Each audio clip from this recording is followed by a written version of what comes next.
सुप्रभात प्यारे बच्चों, हिंदी की कक्षा में एक बार फिर से आप सभी का स्वागत है। बच्चों, जिस प्रकार त्योहार हमारे जीवन में नई उमंगे व रोशनी भर देते हैं, उसी तरह से आप सभी नन्हे मुन्ने बच्चे भी अपनी सच्ची मेहनत व लगन के साथ अपने जीवन को रोशन करें। इसी शुभकामना व शुभ आशीर्वाद के साथ हम सभी अपनी आज की इस कक्षा में अपनी हिंदी की पाठ्य पुस्तक कोकिला के पाठ 16 गुण अवगुण को ध्यानपूर्वक पढ़ने व समझने का प्रयास करेंगे। पाठ 16 गुण अवगुण। बच्चों, गुण व अवगुण प्रत्येक प्राणी के जीवन में व्याप्त अर्थात पाए जाने वाले वे लक्षण हैं जो हमारे जीवन को एक दिशा प्रदान करते हैं। बच्चों, गुण व अवगुण दोनों ही हमारे स्वभाव में होते हैं, पर बच्चों यह हम सब के ऊपर निर्भर करता है कि हम अपने कौन से लक्षण को अधिक निखारते हैं अर्थात संवारते हैं, गुण को या फिर अवगुण को, क्योंकि प्रत्येक व्यक्ति में गुण भी होते हैं और अवगुण भी। बच्चों, यदि हम अपने जीवन में गुणों को अपनाते हैं तो हम एक महान व्यक्ति के रूप में समाज में देखे जाते हैं, जिस व्यक्ति का समाज हमेशा मान सम्मान करता है। तो आओ बच्चों, गुण व अवगुण की एक ऐसी ही कहानी को पढ़ें जिसमें एक व्यक्ति ने अपने अवगुण के कारण अपनी जान गंवा दी। एक समय की बात है, एक मूर्तिकार नगर में मूर्ति बनाने के लिए बड़ा प्रसिद्ध था। मूर्तिकार का मतलब है बच्चों मूर्तियां बनाने वाला। प्रसिद्ध अर्थात बहुत मशहूर था। उसके द्वारा बनाई गई मूर्तियां ऐसी जान पड़ती थी मानो वे सजीव हों। सजीव का मतलब अर्थात वे जीवित हों, उनमें जान हो। बच्चों, मैं यहाँ आपको एक बात बताना चाहती हूँ कि हमारे देश में मूर्ति बनाने की कला हजारों वर्ष पुरानी है। बच्चों, जब भी आप मंदिर में जाते हो तो वहाँ बहुत सी मूर्तियाँ देखते हो, तो वे सब मूर्तियाँ मूर्तिकारों द्वारा ही बनाई जाती हैं। ऐसे ही एक मूर्तिकार के बारे में हम आज कहानी में पढ़ रहे हैं। मूर्तिकार को अपनी बेजोड़ कला पर बड़ा घमंड होने लगा। एक दिन वह एक ज्योतिषी के पास कुछ पूछने के लिए गया। ज्योतिषी का मतलब है बच्चों एक ऐसा व्यक्ति जो हमारे हाथ की रेखाओं को देखकर हमारे भविष्य के बारे में बताता है, अर्थात हमारे आगे आने वाले जीवन के बारे में बताता है कि कब क्या होने वाला है। ज्योतिषी ने उसके हाथ की रेखाएं देखकर बताया, तुम उच्च कोटि के कलाकार हो। तुमने अपनी कलाकारी के बल पर भरपूर धन व यश कमाया है। धन अर्थात पैसा, यश अर्थात मान सम्मान कमाया है, परंतु यह सुख भोगना तुम्हारे भाग्य में कुछ ही दिनों के लिए लिखा है, क्योंकि शीघ्र ही तुम्हारी मृत्यु होने वाली है। शीघ्र का मतलब है बच्चों जल्दी ही, मृत्यु मौत, जल्दी ही तुम्हारी मौत होने वाली है।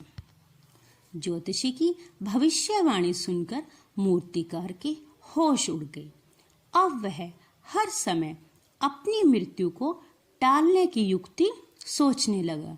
युक्ति का मतलब होता है उपाय, अर्थात अब हर समय मूर्तिकार अपनी मौत को टालने के उपाय सोचने लगा। उसने अपनी शिल्प कला के बल पर यमराज को छलने की युक्ति ढूंढ निकाली। शिल्प कला अर्थात बच्चों मूर्ति बनाने की कला, यमराज मृत्यु का देवता, छलना हराना, युक्ति उपाय अर्थात बच्चों मूर्तिकार ने अपनी मूर्ति बनाने की कला से ही यमराज को हराने का उपाय ढूंढ निकाला। उसने अपनी योजना के अनुसार अपनी 5 मूर्तियां तैयार की। ये मूर्तियां उसकी सूरत से इतनी मिलती जुलती थी कि यदि वह उनके बीच खड़ा हो जाए तो उनमें से उसे पहचानना बड़ा ही मुश्किल हो जाए। अब तो उसका घमंड सिर चढ़कर बोलने लगा। आखिरकार मूर्तिकार की मृत्यु का समय आ गया। उसने अपने शयन कक्ष अर्थात सोने के कमरे में, जिस कमरे में वह सोता था, उन 5 मूर्तियों को लिटा दिया और स्वयं का मतलब होता है अपने आप या खुद, उनके बीच लेट गया। जब यमराज अर्थात मृत्यु के देवता उसके प्राण हरने के लिए आए अर्थात उसकी जान लेने के लिए वहां आए तो वह शयन कक्ष का नजारा देखकर चकरा गए। यमराज ने भी युक्ति से काम लिया अर्थात यमराज ने भी एक उपाय ढूंढ निकाला। यमराज ने कहा, वह मूर्तिकार वह, तुमने अपने जैसी 5 मूर्तियां बनाकर मुझे ही असमंजस में डाल दिया। असमंजस का मतलब होता है बच्चों दुविधा, जब हम ऐसी स्थिति में हों कि हमें पता ना चले कि क्या सही है और क्या गलत। परंतु तुम एक भूल कर बैठे। यमराज के मुख से यह बात सुनते ही मूर्तिकार तमतमा उठा। तमतमा अर्थात गुस्से से भर गया। वह शीघ्र ही उठ खड़ा हुआ और बोला, कौन सी भूल? बस यही भूल। यह कहकर यमराज ने मूर्तिकार का हाथ पकड़ लिया। यमराज ने कहा, तुम बड़े ही घमंडी हो। तुम्हारे घमंड ने तुम्हें विवश कर दिया अर्थात तुम्हें मजबूर कर दिया और तुम झट से बोल उठे। तुम तुरंत अपनी गलती के बारे में पूछने लगे। कौन सी भूल? यदि तुमने यह भूल न की होती तो मेरे लिए तुम्हें पहचानना असंभव था अर्थात मुश्किल था और तुम्हारी मृत्यु टल सकती थी। अर्थात बच्चों, यहाँ पर घमंड ही उस मूर्तिकार का अवगुण था, क्योंकि उसे अपनी कला पर बड़ा घमंड था और अपने घमंड के कारण ही वह झट से बोल पड़ा, जिसके कारण यमराज ने उसे पहचान लिया। अन्यथा यमराज के लिए मूर्तिकार को पहचानना बड़ा ही मुश्किल था और अपने इसी अवगुण के कारण मूर्तिकार ने अपनी जान गंवा दी। यह कहकर यमराज मूर्तिकार को अपने साथ लेकर वहां से प्रस्थान कर गए अर्थात वहां से चले गए। शिक्षा बच्चों, आपको इस कहानी से पढ़ने से क्या शिक्षा मिलती है?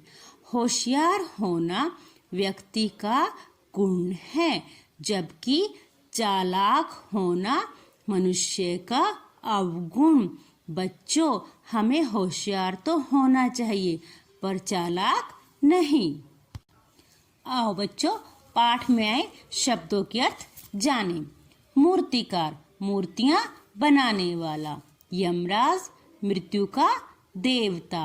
असमंजस, दुविधा। विवश, मजबूर। शीघ्र, जल्दी। शयन कक्ष, सोने का कमरा। तमतमा उठा, गुस्से से भर गया। अवगुण, दोष।